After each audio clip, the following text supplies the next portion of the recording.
UFC 293, Israel Adesanya versus Sean Strickland, the Australia card, 12 fights. I'll start from the bottom, make my way all the way up to the top, as always. Starting with the very first prelim, which is Kevin Jousset taking on Kiefer Crosby. My pick here is going to be Kevin Jousset. Listen, I'm going to start off by saying I don't think either of these guys are really high level. In fact, the first few fights on the card, there's certain fights on this card, quite a few actually, that are very, questionable as far as, if these type of guys are real UFC talents. This is one where I'm kind of questioning it already. First fight of the night. Kiefer Crosby lost twice in Bellator. That I think the reason I'm picking Jousset, part of the reason is his bad loss to Charlie Leary. Not that Charlie Leary is a like a terrible fighter, but just the fact, like the way he lost that fight, like he was outstruck terribly, got dropped, got hurt bad. Should have been finished in the first round, but after the first round ended, it was a doctor stoppage at the end of that round. Um, for Kevin Jousset, at the very least, I know that he's training out of City Kickboxing, which is obviously the same gym that most fighters on this card are training out of. You got Adesanya out of there, you got Shane Young, Blood Dime. Like, there's a bunch of guys, as I'll get to in a little bit. But Jousset, from what I've heard from the City Kickboxing guys, which maybe they're just hyping up their guy, they say he's a strong guy. I could see it. I feel like I don't think Kiefer Crosby is going to be able to bully him. I don't think he's going to have, grappling success. And some of this has to come down to the fact that Kiefer Crosby's last fight was actually a kingpin boxing fight. Yes, when I say kingpin, it's the YouTube style fights. You know what I mean? Like, look at this. These are a lot of these people are YouTube, not all of them, but like when you're fighting on one of those like influencer social media boxing cards, and now you're fighting in the UFC against a guy who's at the very least been taking it seriously, training at City Kickboxing, has 3 wins in a row under his belt. Not to say Kevin Jousset's fought an amazing level of competition at all, but I just think he should be good enough to get it done over Kiefer Crosby. Kiefer Crosby also has to travel all the way from Dublin down here to Australia, so I'll go with Kevin Jousset. Not much to say there. I just think he should be able to win that one. Next is Shane Young and Gabriel Miranda. I'm going with Gabriel Miranda only because Shane Young, he's lost 3 fights in a row. Even if he wins this fight, he should get cut for missing weight by like 3 pounds. He weighed in at 149.8. The dude is just unprofessional. And I understand, like, sometimes people miss weight. It's part of the sport sometimes. Some people have tough weight cuts, but, you lost 3 in a row and now you're missing weight by 3 pounds. Even if he wins this fight, I think he should get cut because he hasn't really shown an ability. He's not like a really entertaining fighter. He really isn't. I think the only reason he's really in the UFC anyway is because of Adesanya and the City Kickboxing, that gym, and the fact that he's training with those guys is the only reason he's in the sport, or not in the sport, in the UFC. For Gabriel Miranda, I'm not seeing, an incredible level out of him either, but, I did see his fight against Benoit Saint-Denis, and he actually didn't look that bad. I mean, I know he got finished by Benoit Saint-Denis, but he put up more of a fight. He got finished by him, but he didn't get dominated as badly as Thiago Moises. Thiago Moises is like a top 15 level, like borderline top 15 level, or even top 15 level talent. Benoit Saint-Denis ran through him. And I understand, I'm not trying to do MMA math here. Styles make fights. But that guy, Benoit Saint-Denis, that was at 155, right? That was at 155. I believe it was a short notice fight for Miranda. That was against Benoit Saint-Denis is a big guy. And the fact that he had a little bit of success, he rocked Benoit Saint-Denis in that fight in the first round. I think he had a few takedowns as well. Shane Young is just, he's going to be much smaller than Benoit Saint-Denis, much worse grappler. I think Gabriel Miranda, I don't know if he's going to be able to knock him out, but I could see him submitting a guy like Shane Young, who I don't know if he's been submitted before. I could check that for you guys right now. He has not been submitted, but there's a first time for everything. Gabriel Miranda is a much better grappler here. And I think Shane Young's just not very good. Lost 3 in a row Blake Builder was just circling around the cage, and I'm not that high after what Blake Builder did in his last fight against Kyle Nelson. I can't be that high on Blake Builder anymore. Shane Young's got, Builder just circled around the cage, just picked apart Shane Young, took him down a few times. I think Gabriel Miranda could do the same thing. Um, and then before that, for Shane Young, lose to Omar Morales and Ludovic Klein. The Ludovic Klein fight got knocked out in the first round. So, yeah, I think, I know Shane Young's younger, but I'm not picking him, especially the fact he missed weight. I'm going with Gabriel Miranda to get it done here. Next is, oh, geez, Mike Mathetha, Blood Diamond is what he's called, versus Charles Radke, Chuck Buffalo. For Radke, I think he wins this fight. I'll just, I'll say that right away. I think Radke wins this fight. Mike Mathetha, Blood Diamond. Blood Diamond is just so bad. He's so terrible, and it's just the truth. I thought he would beat Orion Cossie. I picked him to win that fight. And the fact that he lost that fight is not a good look whatsoever. The Jeremiah Wells fight, that's not, Jeremiah Wells is a good fighter. Jeremiah Wells is a very good fighter. We've seen Jeremiah Wells have a lot of, quite a bit of success in the UFC. So, you can't hold that win against him against a, high level black belt. But Charles Radke, he's a black belt himself. And I know the common thing this week has been Radke doesn't shoot takedowns. And I'm not saying Radke, it's his UFC debut. I'm not saying he should be like a minus, he is a very big favorite, minus 330. I don't know if he should be a 3-1 favorite, but I do think he should be a favorite because he's the far superior grappler. If this fight hits the mat at any point in time, Radke should be able to submit Blood Diamond. Blood Diamond is a fish out of water on the mat. He's just not good at all. And even his kickboxing, he has a kickboxing background. And you look and you're like, all right, this guy's a kickboxer, trains with Izzy. Izzy has sung the praises for him as well. But it's just, I look at him and I'm like, this guy looks like trash on the feet. You would think a kickboxer, like, is very smooth. When you think of kickboxers, I'm not saying every kickboxer is like Pereira or anything like that or Adesanya, but when you think of kickboxers, you think of guys that are fluid, guys that are very, that good counter strikers or good, pressure. Like you would think of guys that are just very, very technical or have a lot of, success on the feet. On the feet, I'm not even that impressed with him. Like just looking at his striking, it's like it's ugly. He throws a lot of weird stuff, which is, I guess the only thing you could say if Radke does get a little bit tired, maybe Blood Diamond can take over and land some, kind of awkward shots. But besides that, I mean, I think this is Radke's fight to lose, absolutely. And Blood Diamond, 35 years old, only 3-2 in MMA. Radke has double the professional experience over Blood Diamond. I think Radke should win this fight, absolutely. So I'm going to pick him to win. I think he probably can submit Blood Diamond. If you can't beat Blood Diamond, then you don't deserve to be in the UFC. So I'm going with Radke to get it done. Nasrat Haqparast versus Landon Quinones is the next fight. Speaking of guys that aren't UFC caliber, Landon Quinones is not UFC caliber. Let's just be honest with ourselves here. Nasrat Haqparast is actually a pretty good UFC fighter. In fact, if you look at his record, he's only lost to essentially, and he's only 28 years old as well, he's only lost to pretty much top 15 level guys. I mean, 6-4 in the UFC. He's lost to Bobby Green, Dan Hooker, Drew Dober, and Marcin Held back in 2017. But if you look at his recent losses, I mean, Dober, Hooker, and Green. Drew Dober, we know Drew Dober, how good he is. He got knocked out, I know, by Matt Frivola, but he pretty much has a granite chin for the most part. Good boxer, good striker. And then Bobby Green and Dan Hooker. Again, Bobby Green and Dan Hooker, very good strikers. Beat him, no shame there. And then in his UFC wins, he's beaten McDessie, Rafa Garcia, Alex Munoz, Joaquim Silva. So he has better wins. Like, he's beaten better opponents than a guy like Landon Quinones. Landon Quinones fought on The Ultimate Fighter, and he got submitted in, a minute by Jason Knight. Not a good look there. Submitted in under a minute by Jason Knight on The Ultimate Fighter. Has some wins on the regional scene. I just don't think he's on that Nasrat Haqparast level. I think this should be an easy fight for Nasrat. I think the UFC is trying to build him up.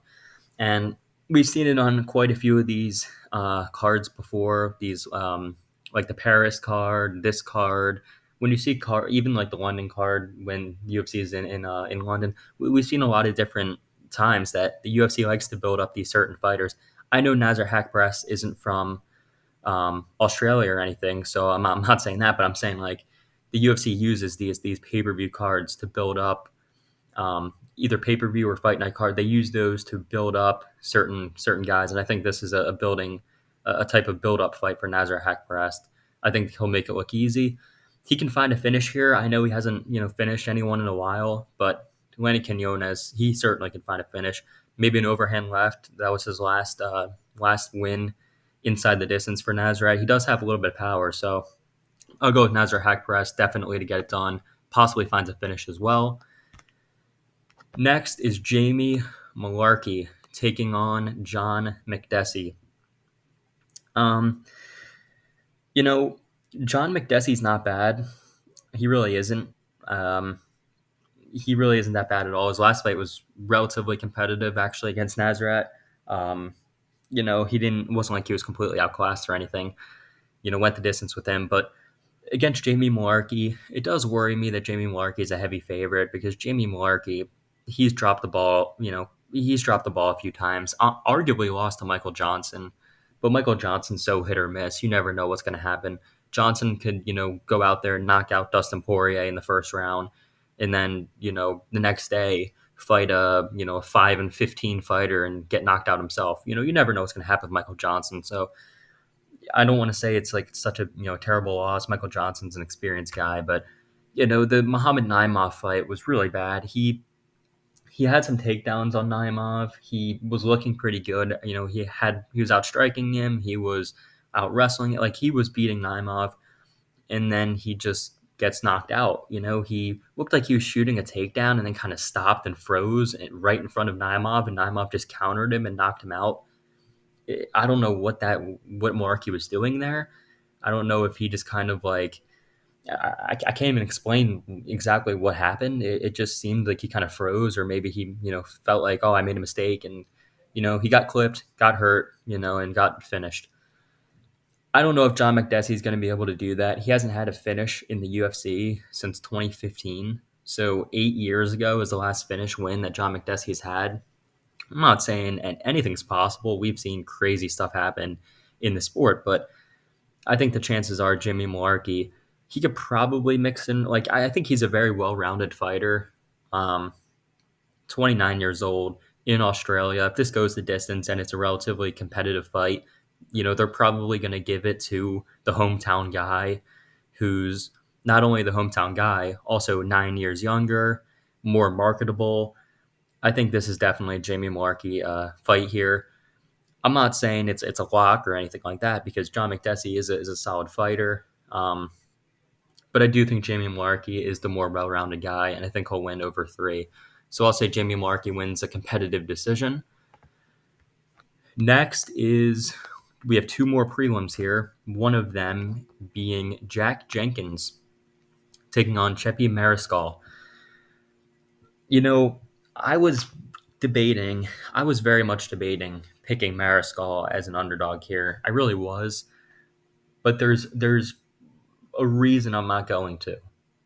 Okay, there's a reason I'm not going to, and the reason is not because of Jack Jenkins, the leg kicks or anything like that. I just think like looking at Mariscal, when he fights a certain level of competition, he struggles, right? And if you look through his record, I know he beat Trevor Peek. Trevor Peek, I thought Trevor Peek would get the better of that fight just because Mariscal was up a weight class on short notice. Um, Up a weight class, Mariscal ends up winning against Trevor Peek, beats him 30-27, and he looked good. I mean, it was a scrap, it was a brawl, it was a tough fight, but he made it. He made it look. It was a convincing win. It wasn't like it was like a split decision. Like he won the fight pretty clearly. Trevor Peek. The thing with Trevor Peek though is he's not technical at all. Okay, Trevor Peek is not technical. And when you have a guy that's tough, that's durable, and a guy like, I didn't know how good Mariscal, like, how durable and how I thought Trevor Peek would go in there and finish him, but Mariscal showed that he does have that durability. However, if you look through his record, he's lost quite a few fights to like decent level of UFC, not like really high level either. Good level of UFC competition. Sean Soriano, Steve Garcia, Joe Anderson Brito is pretty good. Bryce Mitchell back in the day. Gregor Gillespie way back in the day in 2016. But you look through these fights and you're like, okay, so he's not really beating all the UFC competition besides Trevor Peek. He isn't winning, and now he's fighting Jack Jenkins, who is very good. And I think his last fight is why some people are kind of against him here. I think his last fight is like, oh, Jamal Emmers outgrappled him. He should have won. And I do admit Jamal Emmers should have won that fight. I was on Jack Jenkins there, and when Jack Jenkins won the fight, I was shocked. I was stunned completely. I thought it was 100% going to Emmers when they read. I think it was a split. Yeah, I thought for sure it was going to Emmers. And when they said Jack Jenkins, I was like, that's a bad one. Jenkins got away with one there. But it's again, I don't want to keep bringing up this narrative, but it is in Australia. Mariscal training at the same gym as Gaethje, so he should be prepared for the leg kicks and stuff like that from Jenkins. But Jenkins is just such a technical fighter. This is not a Trevor Peek again. This is a guy in Jack Jenkins who's very technical.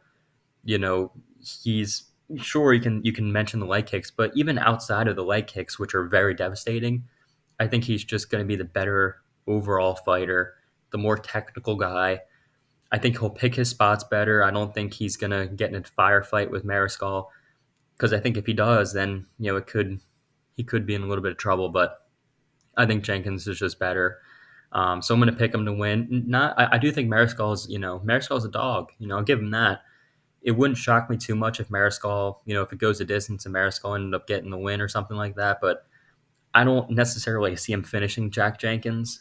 Anything's possible, but I don't see it happening. And I think Jack Jenkins should be able to kind of just chop away, pick apart at him en route to a decision. So that's what I'll say happens there. And now we have the headliner of the prelims, and it is Carlos Ulberg versus Da Un Jung. You know, um, Carlos Ulberg is being set up to win this fight. He's being set up to win this fight. His striking is, excellent. His striking is excellent, especially the left hook, which is his best shot on the feet. But his counters are just filthy. I mean, was it the Nicolai Negumereanu fight? Yeah, the Negumereanu fight. Like, just the way he lands on some of these guys is just like incredible. You know what I mean? He lands, just right on the chin, or on the temple, like perfect shots. Drops these guys, finishes them. He's a very good counter striker. He has good movement. I think Carlos Ulberg. I don't see how Dalton Jung wins this fight. I don't think he's going to outgrapple Ulberg. I just think Ulberg's going to finish him in the first round. I think he's going to finish him just like he finished Nikolai Negumereanu, just like he finished Ihor Peteria. Made that one look easy as well. First round finish. I think he gets another one in the first round. When this guy hits people, like when this guy can connect with you and he's starting to get he's getting his time and he's getting all that in the UFC. Beforehand, I know the Kennedy and Zetriku fight, he lost that, his first UFC fight.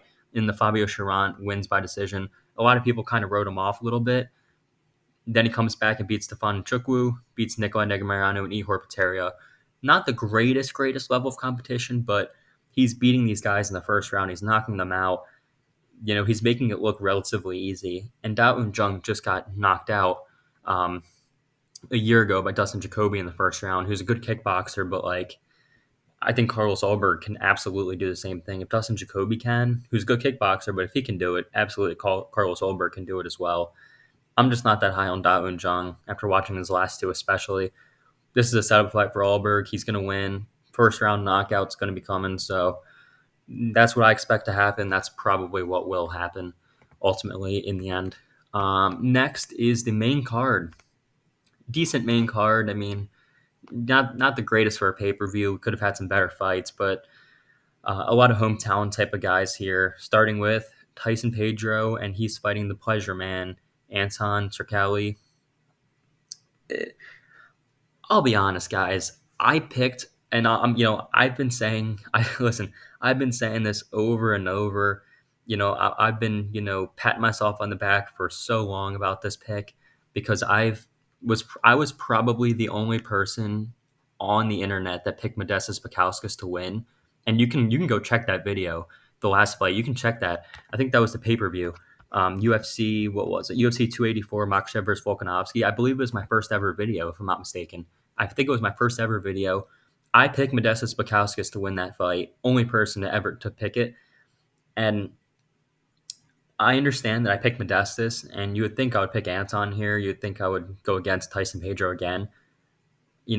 I do think Tyson Pedro was a little bit overrated there, but I think here he's being a little bit underrated. I mean, Anton Turkalj is not that good. It's these are even odds with Anton being a slight favorite at -115. Where is Anton better than Tyson Pedro? He's not better anywhere. He's not a better striker. He's certainly not a better grappler. The only thing he has better than Tyson Pedro, he has maybe better durability and cardio, but that's it. And it's not like Anton Turkalj is going out there and just destroying guys. I mean, his last two fights, Vitor Petrino and Gelton Almeida, lose to Vitor Petrino and gets choked out in the first round. Granted, it was a heavyweight fight versus Gelton Almeida, but I mean, it's not like this guy and then look at his regional tape. I mean, he's not beaten like a ton of amazing levels of competition. Tyson Pedro has been in the UFC for a long time. He's fought a higher level of competition overall, and he's lost a lot of those fights. But like Tyson Pedro, black belt in jiu-jitsu, I think he's a better striker. I just think he's a better fighter in general, and I don't know. He hasn't lived up to expectations. I think that's why a lot of people are picking Anton because Tyson Pedro's kind of been a little bit of a letdown in the UFC, but he's only, he's about to be 32. It's light heavyweight. This isn't like it's like featherweight or bantamweight. He has a long time. He's still young for that division. He still has at least like 4 or 5 more, prime years at this age or at this, weight class. I'm not high on Anton Turkalj at all. I think this is a get right spot for Tyson Pedro in Australia. If he loses this one, I would I don't want to say I would cut him, but like he's on the chopping block if he loses this. He's really, he's really like if he loses this one, that's not good. I think he beats Anton Zerkali. I don't understand why the line's this close. I think he's just better everywhere, and the fact that this it really shocks me that the line is so close. I don't understand it. I really don't. But Tyson Pedro, I believe, wins this fight. Next up is Justin Tafa versus Austin Lane. Um, First, this is actually the second fight that these guys have had. The first fight was an accidental eye poke by Austin Lane. Lane poked him in the eye in Jacksonville. That was Austin Lane's hometown, or at least where he played football at. He played for the Jaguars. Played for the Jaguars. Big pop in Jacksonville. Now he's not at home anymore. Now he's going all the way to Australia to fight Justin Tafa. So Tafa's going to have the crowd on his side here. And I think Justin Tafa wins this fight. Ultimately, this is a low level fight. The only reason this is on the main card is because the UFC expects one of these guys to get knocked out. Whenever there's a low level heavyweight fight on a main card, the UFC is basically telling these guys, look, you guys aren't very good. Well, they're not saying it to their face, but they're thinking to themselves, these guys are both not good. Neither of these guys are going to be champions in the future, but these guys are guys that are, heavy hitters. They can knock each other out. They can put on a show for the crowd. And these guys these guys are good, good entertainment. Um, and I expect that to happen for Justin Toff. I expect him to knock out Austin Lane. Now, Justin Toff was 6-3, so way less experienced than Lane. I'll say that much, but did lose to Jared Vandera, which is a huge red flag. I mean, Jared Vandera, that's such a terrible loss. But I mean, he knocked out Parker Porter in a minute, beat Harry Hunsucker in under 2 minutes. Both not really great levels of competition, although Parker Porter's not terrible. Harry Hunsucker is terrible, but Porter's okay.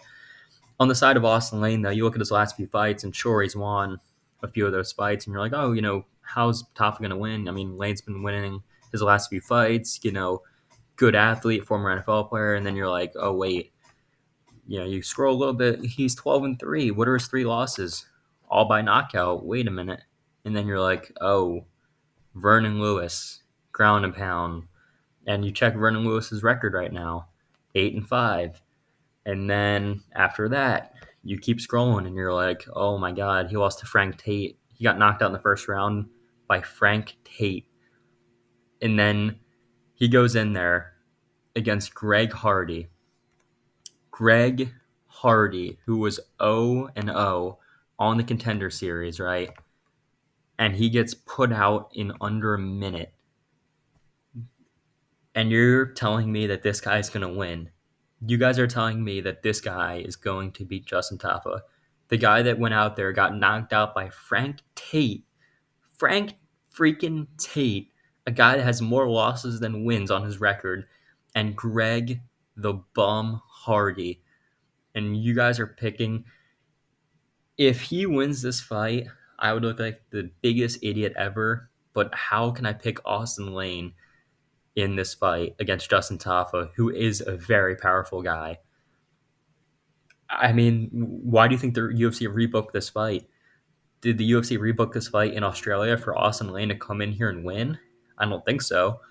I think Justin Taffa just goes out there and smokes him in round one. That's what I expect. But yeah, Austin Lane. If Frank Tate can knock him out in the first round, Justin Taffa better be able to do the same thing. They should cut him. If he can't knock out Austin Lane, just cut him immediately. Don't look back. Now we have the featured fight. Now this is a very entertaining fight, although I think it's a very one-sided fight for the most part. I don't want to overlook Felipe Dos Santos, shoot the box fighter, training with the likes of Oliveira, Nascimento, plenty of other guys in that gym. Very good gym. So I don't want to completely overlook him. But Manel Kape was supposed to fight Kai Kara France. And Kai Kara France is one of the top guys in the division. Kai Kara France is excellent. Excellent striker. Very, very good. I think Manel Kape, and Manel Kape's fought the highest level of competition you can fight pretty much in the UFC. If you look through his record, he absolutely has fought some very good competition. David Dvorak, Sagas, Ode Osborne. You're like, all right, I don't know, those guys. But then Mateus Nicolau and Pantoja. Nicolau and Pantoja are basically two of the top guys. Pantoja is the current champion, and Nicolau, that was a very close fight, split decision, if you look here. So, and I believe Pantoja was his first UFC fight. First UFC fight, he fights the current champ. He's on a 3-fight win streak. He's really starting to come into his own here. 29 years old. Felipe Dos Santos, I feel like it's just on short notice, just a little bit too young, a little bit too early into the game. Manel Kape has way more experience. I think he's and the thing with Dos Santos is I was watching his last fight against Hugo Paiva. A lot of I think he threw 3 spinning back fists in a row. Like he's throwing a lot of spinning stuff. He's a little bit wild. He has that typical shoot the box style where he just throws wild, crazy shots, and sometimes it works. I'm not saying it never works, but I don't think against a sniper in Manel Kape, I don't think it's going to work that well. I think Manel Kape's coming in here looking for a finish, and I do think he'll find a finish potentially early as well. I think if he doesn't play games, he's been known to, showboat a little bit. He's got a huge ego, we know that, but he's a good fighter. He backs it up. Training out of Extreme Couture, very good gym. Trading partners with the Basharat brothers, who are absolutely fantastic. I'm very high on them. You guys know I'm very high on the Basharat brothers. Training with, I believe Garbrandt trains there now, so training with him, training with who else? I mean, you got, I believe Sterling and Marab are out there quite often. You got a bunch of guys. I mean, Patchy Mix, one of the top guys. Like, you got a ton of those guys that are training with Manel, so he's getting good looks in training. I think he's seen everything that Felipe's going to throw at him, and I think he probably finds a finish in this fight. I would imagine pretty early. If he wants a title shot, or if he wants that top of the division, which he was going to get with Kai Kara France, I think he has to go in there and beat Felipe Dos Santos and defeat him in the first round, I would say, or at least finish him in general. But for Felipe Dos Santos, 7-0, he's 22 years old. A lot of these shoot to box guys are so young that they have a lot of potential. So I think, a guy like Dos Santos, 22 years old, he has such a long time in the sport, like 7-0. I think he's going to lose this fight, but he should keep his, shouldn't hang his head over it. Like, it's losing to Manel Kape, it would not be a bad loss at all. So I do think this guy will be a good UFC fighter. I just think a little bit too early, fighting a guy that's just a little bit too good for him at this point. You know, maybe in like 5, 6 years, once he hits his prime, he'll be a really good fighter, especially training out of the gym he's training out of. But right now, just too early. Um, Respect for taking this fight, though. The dude's got a pair of balls on him for taking the fight against Manel Kape on short notice. So, respect to him. But I do think Manel wins. Co-main event here, we have Tai Tuivasa taking on Alexander Volkov. Now, um, this is the one where I'm a little bit confused, and I know the logic tells me take Volkov, right? Logic tells me just take Volkov, don't look back, just take him to win. He's gonna win. But then I'm just something is telling me like I I'm really thinking Volkov. Like every all the logic is telling me Volkov, right? All the logic is telling me Volkov, you know, and I should pick him to win. Volkov's a guy that's going to be moving around. He's a better movement. He's probably just going to pick apart Tai for 3 rounds. Like, just thinking about the fight in my head is me just thinking like Volkov's definitely going to be the pick here. But then like something's telling me like for some reason something's telling me Tai can win this fight. I picked against him in his last 2 fights. I picked Pavlovich and I picked Gane because I thought those guys are just too good. But Volkov, something about him makes me feel like Tai might be able to find his chin. I'm not, really, I'm really not sure about this one. I'm really kind of like hesitating on who to pick. I understand the easy pick is just Volkov just to win by decision or just dance around, not get hit with any big shots and win the fight. And that is what should happen. But we've seen time and time again, like Tuivasa is one of those guys where he only needs one. He only needs one good shot. Against Gane, he almost knocked Gane out. Tai Tuivasa almost flatlined Cyril Gane. Um, he dropped him badly. If you guys remember that knockdown against Gane, I think it was like the third round. He landed a clean shot on. I thought Gane was out. I was like, whoa, this guy really hurt Gane. I was, and that was surprising. I didn't think he would do that. Now against Volkov, Volkov does not have anywhere near the striking ability or movement of Gane. I'm hesitating on it, but you know, you know what? I'm gonna do it against my better judgment. Against my better judgment, I'm gonna take Tai Tuivasa here. Um, I say he finds a chin of Volkov.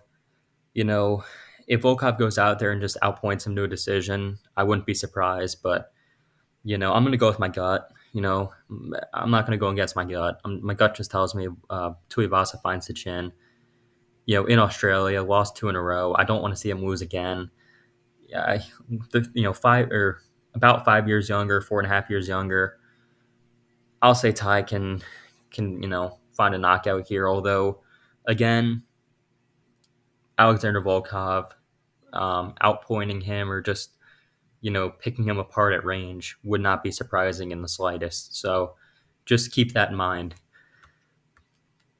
And lastly, we have Israel Adesanya taking on Sean Strickland. Adesanya versus Strickland, main event of the evening. You guys know who I'm picking here. It's Adesanya. Adesanya's going to win this fight.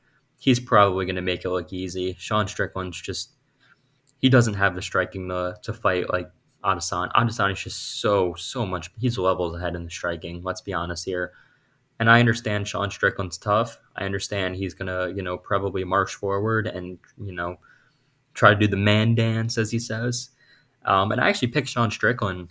I picked him. I know I picked him against Abus Magomedov. I think I picked him in his last 2 fights. I picked him against Abus, and I believe I picked him against Imavov as well. So I picked him against Cannonier and Pereira. I've been picking Strickland. I've been picking Strickland. but I feel like there's a certain level of guy that beats Strickland. We've seen it against Pereira. Pereira flatlined him with the left hook. I don't think he's going to grapple. I mean, if he doesn't grapple with Alex Pereira, what makes you think he's going to grapple with Adesanya?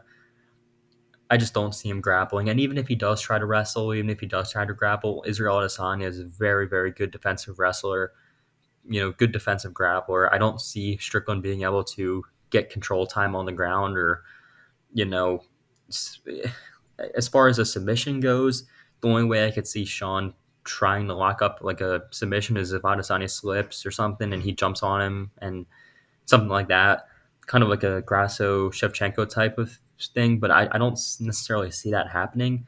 I see Adesanya just picking him apart and finishing Sean Strickland. He just he falls for a lot of feints. Um, falls for a lot of feints. His striking defense is good against a certain level of competition. When he's fighting guys that aren't on that next level of striking, his striking defense looks amazing. But when he fights Pereira, when he's gonna fight Adesanya here, I don't think his striking defense will be good enough for those guys.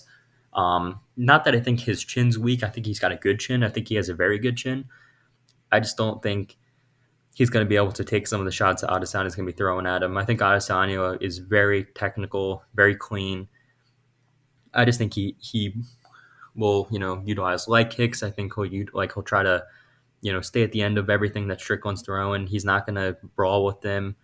He's not going to play the game of Strickland. Strickland is very basic in his striking, and basic works, but I don't think basic works against Adesanya. The 1-2s, I think it's just, the 1-2s from Strickland work against a lot of guys, the pressure of Strickland. But against Adesanya is a counter fighter, a counter striker, and he likes when people pressure him because he is very, very good at countering. Look at the Costa fight. The Costa fight, he just, annihilated Paulo Costa. And I could see Sean Strickland getting finished here. Either a finish from Adesanya in the middle rounds, either middle round finish for Adesanya or him winning like a 49-46 decision is what I'm going to say. So the pick for me is definitely going to be Israel Adesanya in the main event. And there we go. Although I will say Sean Strickland wins the press conference 10-8. So definitely Sean Strickland won that press conference, but I think Adesanya definitely wins the fight. UFC 293, Adesanya Strickland. Some interesting fights on the card. I do think Adesanya's toughest fight coming up will be Dricus. If he gets by Strickland, I think the Dricus fight will be really interesting because Dricus is very, very strong, very good grappler. I think he can give Adesanya more problems than Strickland can, but thank you guys very much for watching, and I will see you all in the next one.